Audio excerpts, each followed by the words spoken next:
بسم اللہ الرحمن الرحیم۔ السلام علیکم۔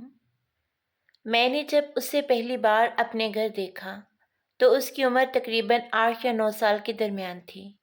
وہ گہرے سانولے رنگ کی تھی۔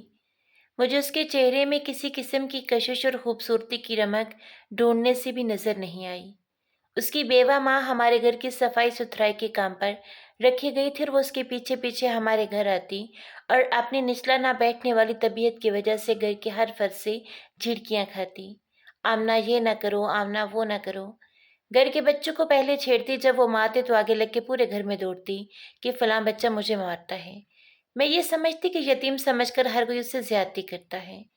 میں نے اس کی والدہ سے کہا کہ آپ اس کو گورنمنٹ اسکول میں داخل کراؤ اور اس کو قرآن پاک پڑھنے میرے پاس بھیجا کرو۔ بہرحال کافی دفعہ کہنے کی وجہ سے اس کی ماں نے اسے اسکول داخل کروا دیا اور میرے پاس قرآن پڑھنے کے لیے بھی بھیجنے لگی۔ وہ نورانی قاعدے کا ایک ایک لفظ بڑی مشکل سے یاد کرتی اور میری برداشت کا امتحان لیتی۔ جتنا وہ تنگ کرتی، گھر کے سب افراد کا خیال تھا کہ میں بہت جلد اس کو پڑھانا چھوڑ دوں گی۔ شروع میں وہ چھٹیاں بھی بہت کرتی۔ اس طرح کرتے کرتے وہ 30ویں پارے پر آ گئی کہ رت کے اصول و ضوابط کو بہت الٹ پلٹ کرنے اور نہایت کن ذہن ہونے کے باوجود بھی میں اس کو ایک آیت یاد کرواتی۔ ان دنوں مجھے حقیقتاً یہ بات سمجھ آئی کہ جاہلوں کی جہالت کے برداشت کرنے کو عقل کی زکوٰۃ کیوں کہا گیا ہے۔ بہرحال میں اس کو برداشت کرتے ہوئے عقل کی زکوٰۃ دیتی چلی گئی اور وہ 30ویں پارے کی 3 سے 4 آیات سے ہوتے ہوئے آدھا صفحہ یاد کرنے لگی۔ اب جب وہ اونچی آواز میں تجوید و قرأت کے اصولوں کے مطابق اپنا سبق دہراتی تو اس کی آواز میں ایسی لے ہوتی کہ گھر کا ہر فرد حیران رہ گیا کہ یہ کتنی روانی کے ساتھ قرآن پڑھتی ہے۔ یہ میری ساس سسر اور شوہر کا قرآن سے پہلی دفعہ تعارف ہوا کہ صحیح قرآن پڑھنے کا طریقہ یہی ہے، اور وہ بہت متاثر بھی نظر آئے۔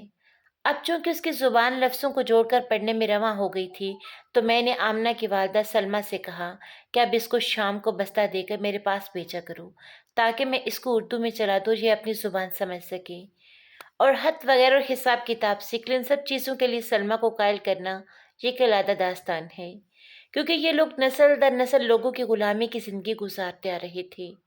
2 وقت کی روٹی کا حصول بھی ان کے لیے بہت مشکل تھا۔ جہالت اور اجڑ پن میں ان کا کوئی ثانی نہ تھا۔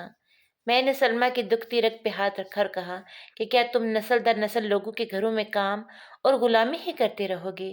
تم پڑھی نہیں تو اس لیے شوہر کی وفات کے بعد ان مسائل کا سامنا کر رہی ہو، اور تمہاری بڑی کماری بیٹی بھی غلامی کرنے پر مجبور ہے، اور 10 اور 12 سال کے بیٹے بھی غلامی کرنے پر مجبور ہیں، اور شیامنہ تو جسمانی طور پر بھی بہت کمزور ہے، یہ تو لوگوں کے گھر میں کام بھی نہیں کر سکتی، لہٰذا اس کو کچھ نہ کچھ پڑھاؤ تاکہ یہ بڑی ہو کر اپنا بوجھ اٹھا سکے۔ بہرحال اب بات سلمہ کی سمجھ میں آ چکی تھی۔ تب تک آمنہ برائے نام اول جماعت میں پہنچ چکی تھی، لیکن ابھی تک اس کو الف بے نہیں آتی تھی۔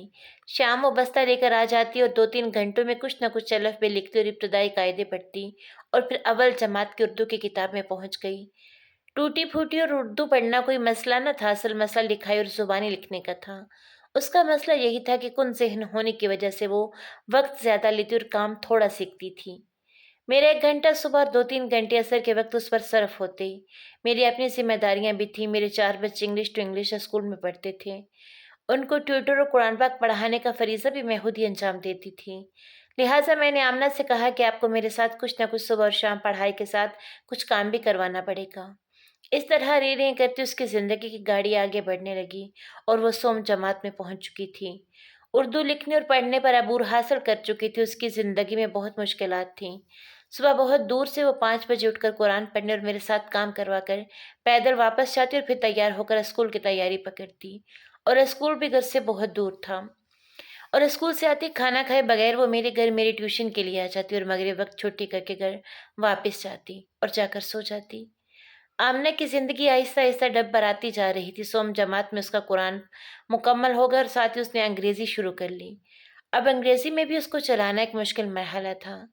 نرسری سے لے کر تمام انگریزی کی کتابیں اس کو ایک ایک کر کے پڑھائیں، اور انگریزی میں بھی وہ آخرکار چل پڑی۔ وہ علیحدہ بات ہے کہ اس کی رفتار آج بھی وہی ہے۔ آہستہ آہستہ وہ صبح کے وقت قرآن پاک کی دہرائی کرتی رہی۔ اب آمنہ 5ویں جماعت کی گورنمنٹ اسکول کی طالبہ ہے، لیکن ابھی تک اس کو ریاضی میں کوئی شد بد نہیں۔ اب میں اس کو گنتی، پہاڑے اور دوسری جماعت کا ریاضی کروا رہی ہوں۔